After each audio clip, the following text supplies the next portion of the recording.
एक औरत 12 साल पहले जिस पति के साथ 7 फेरे लेती है, उस पति के साथ जीने मरने का वादा करती है। एक दिन ऐसी क्या नौबत आती है कि उस पति को मारते समय उसके हाथ नहीं काँपे। आखिर उसके पीछे क्या वजह रही होगी, ये सोचकर भी किसी का भी दिल दहल उठेगा। दोस्तों, आगे बढ़ने से पहले आप हमारे चैनल पर अगर नए हो तो चैनल को सब्सक्राइब कर दीजिएगा। दोस्तों, आज की कहानी राजस्थान के भरतपुर की झकझोर देने वाली सच्ची घटना है। एक औरत है जिसका नाम है दीपा, जिसकी उम्र 28 वर्ष है। करीबन 12 साल पहले शादी हो जाती है जितेंद्र से। जितेंद्र उम्र में 2 साल का बड़ा था।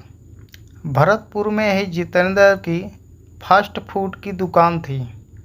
दुकान से अच्छी कमाई होती थी। शादी के बाद सब कुछ ठीक था। दोनों अच्छे संबंध थे, जैसे हर पति पत्नी होते हैं। जितेंद्र कई बार शराब पीकर घर आ जाता था।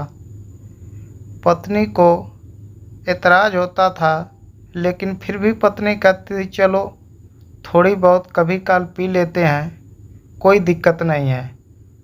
पर धीरे धीरे आदत बढ़ती गई। लत बढ़ने के साथ साथ जिस्मानी आदतें भी बढ़ने लगी। जब भी संबंध बनाता था, इस तरह जैसे कोई फिल्म चल रहा है, फिल्म की शूटिंग चल रही है।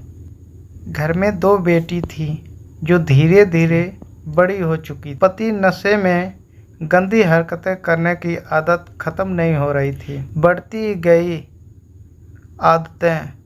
कई बार बेटियों के सामने भी गंदी तरीके से दबोच लेना उसकी आदत सी बन गई थी। कई बार गंदे तरीके से छूना, मन को पर गाली दे देना, कई बार पिटाई कर देना। बेटी के सामने अजीब अजीब हरकतें भी कर देता था। अब पति उसे बोझ लगने लगा था। नशे में जब भी घर आता था तो उसकी रवैया अलग ही होता था। ना बेटी का लाज ना शर्म, कोई लिहाज नहीं होता था। इससे बहुत वो तंग आ चुकी थी। दोनों बेटियों के सामने गंदी हरकतें, गंदी आदतें, ये उसके दिन पे दिन बढ़ती जाती थी। वह सोचती थी कि आज नहीं तो कल ठीक हो जाएगा, लेकिन जितेंद्र शराब के नशे में डूबता ही जाता था। 21 मार्च की रात हद हो गई। जितेंद्र शराब के नशे में डूबकर घर पहुंचा।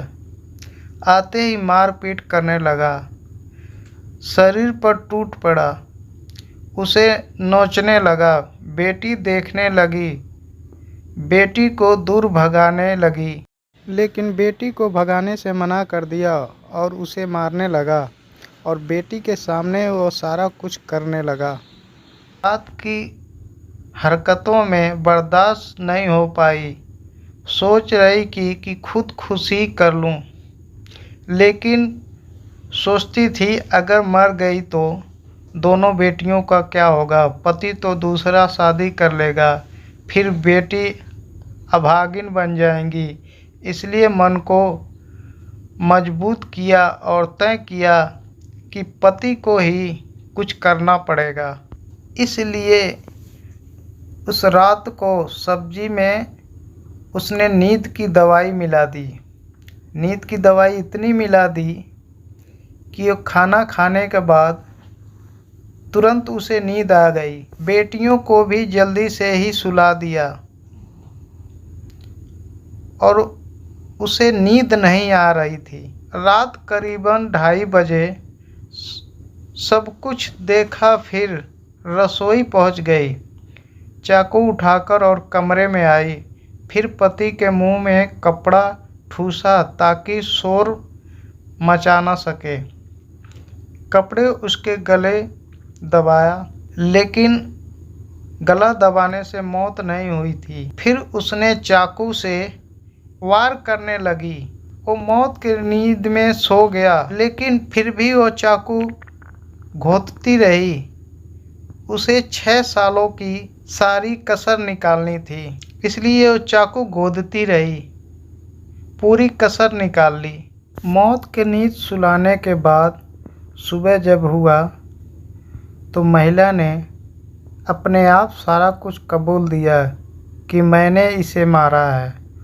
पुलिस आती है और इसे अरेस्ट करके लेके जाती है। पुलिस भी पति के कत्ल करने वाली महिला से कुछ खास पूछ नहीं पाई थी, लेकिन जब उस महिला ने इमोशनल होकर पुलिस ने पूछा तो वह टूट गई, जो आप बीती सुनाने लगी।